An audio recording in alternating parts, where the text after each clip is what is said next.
Have you ever had that quiet, impossible feeling that the life you're living isn't actually yours?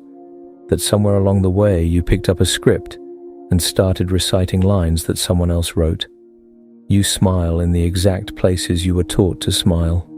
You choose the job everyone expected of you. You collect achievements like trophies that never quite fill the hollow. And then one ordinary morning, you notice a small, persistent ache, like a memory of yourself you can't quite place. If that sounds familiar, stay with me, because Carl Jung, the careful, curious Swiss psychiatrist with the watchful eyes and the stubborn love for myths, left behind a map, not a map to fame or fortune, but a map for escaping the life you didn't choose and returning to the person you actually are. This isn't fluffy self-help. It's a psychological cartography built from dreams, clinical observation, and a lifetime of walking into the unknown. If you follow it, the life you thought was inevitable will begin to look optional. And the small ache, it becomes your compass. Jung's map starts with a simple observation. Most of us live as characters. We wear faces that are approved by family, culture, and expectation. Jung called that public mask the persona. Persona comes from the theater, the Latin word for mask, and it's a useful, practical thing. We need roles: the colleague, the parent, the professional. But danger arrives when the mask becomes the identity. When that happens, the person behind the mask is gradually forgotten. Imagine an actor who never takes off his costume. After years, he may not remember who he was beneath. Jung warned that the longer you live as the persona, the more distant the self becomes. And by self, Jung did not mean just your likes or dislikes. He meant the capital S self, the deep, organizing center of your psyche that knows your particular way of being in the world, the set of gifts and longings unique to you. Individuation, Jung's central idea, is the process of returning to that self by integrating all the fragments of the psyche: persona, shadow, anima or animus, and archetypal patterns, until your life feels like an expression of you instead of a performance for others. But how can you know which life is truly yours? Here, Jung's map gives us landmarks. The first and loudest is the shadow. The shadow contains everything you push away: the anger you were taught to hide, the greed you shame, the desires you call selfish. When you were young, someone probably told you what a good version of you looked like, and so you shelved the rest. The tragedy is that the things you deny don't vanish. They go underground and gather force. Jung noticed this clinically. In patients who boasted of perfect virtues, a single trigger could unleash disproportionate rage or despair. The shadow acts like a pressure cooker. If you never open the lid, the pressure builds until it blows the roof off in awkward, destructive ways. Jung's courageous conclusion was that the shadow is not just the part to fear, it's raw energy and potential. The very traits you condemn might, when integrated, become your courage, drive, or creative fire. In other words, the thing you hide could be the seed of the life you didn't choose, the life you secretly want. To make this concrete, imagine a woman named Priya who grew up in a family where reliability was a moral virtue. She became the dependable one. Her persona is impeccable, always on time, always available. But behind the polish, Priya feels resentful and small whenever she hears someone talk about bold dreams. She suppresses the part of her that wants to write, to travel, to risk. If that part remains in darkness, it will find ways to show up. Dreams of running away, sudden illnesses, or impulsive choices that feel out of character. Jung would say the shadow is trying to be known. The map asks not for punishment, but for welcome. See the angry, envious, impulsive pieces. Name them and listen. When Priya learns to sit with that hidden hunger without shaming it, she doesn't become chaotic. She becomes more whole. The anger said the truth. She wanted boundaries and space. The envy revealed what she valued. The shadow, handled with care, becomes information, not an indictment. Another landmark on Jung's map is the anima and animus, the inner image of the opposite that lives in each of us. In Jung's language, a man carries an anima, a woman an animus. These are not merely romantic fantasies. They are organizing principles that shape how we relate, feel, and imagine. A man disconnected from his anima may have trouble accessing tenderness, bodily intuition, and emotional nuance. A woman alienated from her animus may lack decision-making force or the courage to claim space. Jung noticed this pattern again and again in dreams and art across cultures. The solution isn't to become stereotypically feminine or masculine, but to integrate the complementary qualities so you gain both sensitivity and strength. The life you didn't choose often results from living too narrowly inside cultural gender scripts, rather than cultivating the full spectrum of your inner resources. Then there's the collective unconscious and its archetypes, the deep shared patterns that show up in fairy tales, myths, and our most compelling stories. Jung argued that beneath individual experience is a species-wide substrate of images. The hero, the wise old man, the great mother, the trickster. These archetypes are like default software we all run. If you've been playing the dutiful child archetype so long that it feels like home, you'll keep choosing lives that fit that drama, even if those lives grind you down. But the beauty of recognizing archetypes is freedom. Once you see the plot you're repeating, you can choose a new role. Think of archetypes as templates, not prisons. They help you decode why certain patterns recur in your relationships or career. Jung's map teaches you to spot these scripts, so you stop performing in someone else's drama and begin authoring your own story. Jung's theories weren't just poetic metaphors. He was an empirical clinician who paid attention to dreams, slips of language, and the physical signs of psychic conflict.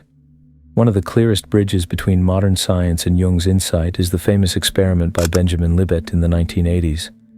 Libet measured brain activity and found that the brain shows readiness to act milliseconds before a person reports making a conscious decision. In other words, unconscious neural processes begin preparing action before conscious intention arrives.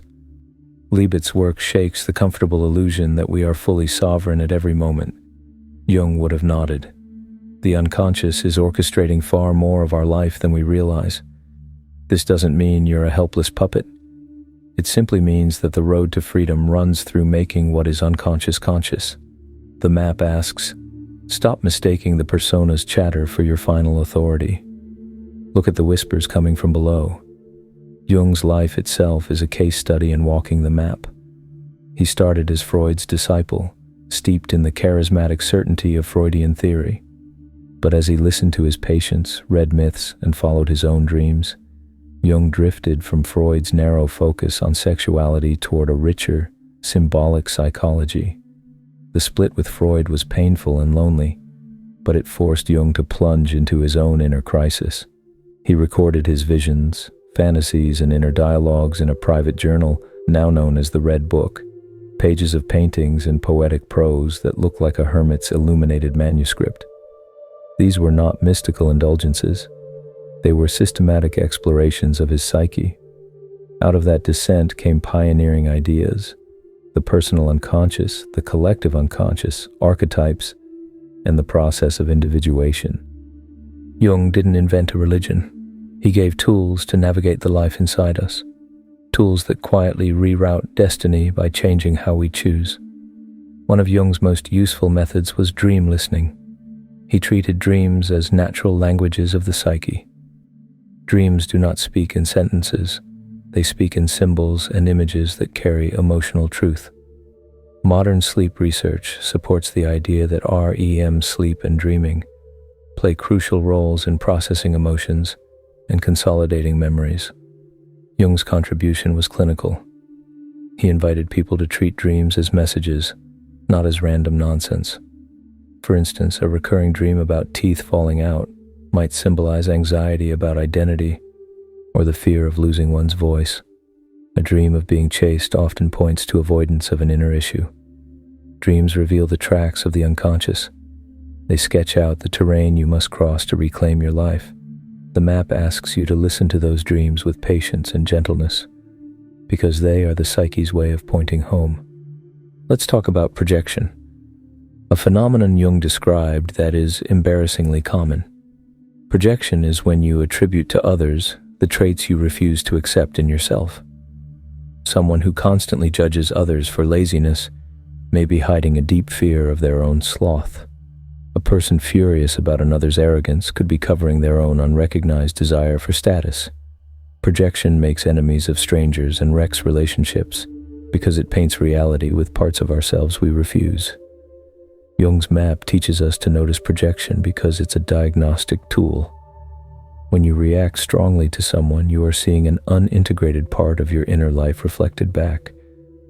The remedy isn't blame, it's recognition. Oh, that rage I hate in them is part of me. This recognition loosens the grip of reflexive behavior and gives you the freedom to choose differently. Now, you might wonder whether this is personal navel-gazing or whether it actually matters in the material world. The answer is, it matters deeply. Individuation changes decisions, and decisions shape how your life unfolds. If you are unconsciously guided by a persona built to please, your career choices will follow the pattern. If you integrate the shadow and claim the longings you suppressed, you'll make different choices about relationships, work, and hometowns. Jung's map is not a promise of constant bliss. It's the promise of coherence. After integration, your life won't be easier. Often it becomes messier because truth calls you to realignment. But it will be truer. People who undertake this work often report that their choices become clearer, their relationships more honest, and their sense of direction deeper. Freedom, in Jung's sense, is the ability to respond rather than merely react, to act from choice rather than to be driven by unexamined forces. History shows us why this inner work also matters politically and culturally. Jung watched 20th century Europe hurtle into catastrophe and saw how collective shadow projections, fears and hatreds denied at the individual level, found public outlets. When fear seeks a target, it can be converted into monstrous social energy. That's the danger of an unexamined psyche. What you will not face within becomes something you attack without. Individuation is thus not merely therapeutic, it's civic. When more people integrate their shadow, the public sphere becomes less hungry for scapegoats and more capable of seeing complexity. Jung gave concrete practices without ever promising tidy formulas. He emphasized small, honest experiments, listening to dreams, noticing projections, allowing the imagination to speak through art, myth, and active imagination, a technique where you consciously dialogue with inner images. He also emphasized the moral courage required to say no to inherited duties that no longer fit. Individuation often asks you to change allegiances. Parents may be disappointed, friends might drift away, but those losses are often the price of prioritizing the self. Jung's map is less like a map to treasure and more like a map to authorship. You will likely lose some maps, but you will gain your handwriting back.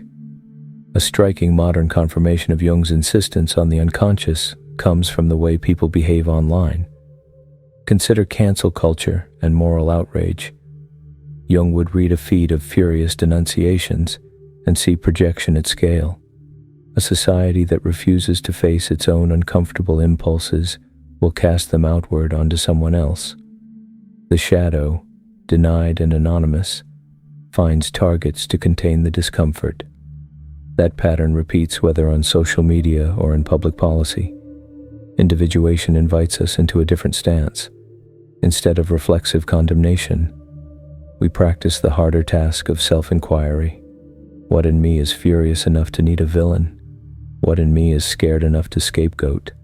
This is not an excuse for bad behavior, but an invitation to responsibility. Let me bring you a vivid example. Jung's patient who boasted eternal patience until, in a small argument, she yelled a sentence so violent she frightened herself. On the surface, she was composed. Underneath, she was a pressure cooker of denied rage. Once the rage found language in therapy, it transformed. She could own limits, ask for space, and cultivate tenderness without exploding. Her life didn't become perfect, but it became hers. This is the essence of Jung's map, truth rendered in the ordinary, slow work of integration. If you ask whether Jung's map guarantees triumphant destiny, the honest answer is no. It offers something rarer and more useful, a life that fits you. You will still suffer. Love and loss still visit everyone. But suffering becomes meaningful if it's woven into a life of chosen values rather than into a story you were assigned at birth. Jung's famous line captures this. Until you make the unconscious conscious, it will direct your life, and you will call it fate. The route to agency is the work of revealing, naming, and integrating what is hidden. There's a tenderness in Jung's insistence that personal work matters. He did not ask us to become isolated mystics. He asked us to become conversant with our inner lives so we can live with more clarity and compassion in the world. That is why he looked to myths and to art. They are communal tools for translating the strange language of the unconscious into images we can all share. When you read a myth and feel recognized, you are experiencing a collective nod. The human species has been mapping the psyche for millennia. Jung's original contribution was to bring that tradition into clinical life, to treat dreams, images, and fantasies as real data, worthy of careful attention. And if you are thinking, "This is beautiful, but where do I start?" Jung would say, start by noticing. Notice when you perform. Notice when you are secretly bored or secretly furious, or secretly aching for a different rhythm. Notice your dreams and the images that keep returning. Notice the people you can't stand. They are mirrors. Notice your recurring patterns and name them, not to be harsh, but to be honest. The map isn't about grand gestures, it's about steady reorientation. It's about learning to stop calling fate what is simply unconscious repetition. Finally, remember Jung's courage. He risked reputation, friendship, and comfort to follow the inner logic of his own experience. He taught by example that the road toward the self is not tidy. It's an ongoing conversation between parts of you that once were strangers. And that conversation, when sustained, changes everything. The life that was given to you, the one that fits your parents, your neighborhood, your class, may be comfortable, but it may not be honest. The life you choose, by contrast, requires discomfort, recalibration, and moral courage, but it's an investment in coherence. You stop waking up each morning performing someone else's lines. You begin to answer to yourself. So if tonight you feel the ache again, don't turn away. That ache is the small voice of the self, reminding you of an allegiance you've forgotten. It is not cruelty. It is invitation. Take it seriously enough to notice, tenderly enough to listen, and bravely enough to choose. Carl Jung's map will not hand you a fully formed destiny, but it will give you a lantern for the inward path that leads out of default living and toward a life that finally fits. The map is patient. The journey is slow. The reward is not constant pleasure, but a kind of fidelity to yourself that makes every decision, even the hard ones, feel like home. If this returned something to you, if the ache in your chest now feels less like a problem and more like a direction, do something small and brave. Leave a line in the comments about the one mask you think you wear too often, not as a confession to be judged, but as a humble claim on truth. If this video helped you see a path where you thought there was none, share it with someone who needs a map more than applause. And if you want to keep walking these hidden paths with me, not to follow me, but to follow yourself, subscribe. Every video here is a quiet step toward the self, toward fewer borrowed scripts and more chosen life. The mask is heavy. The self is waiting. The choice is yours.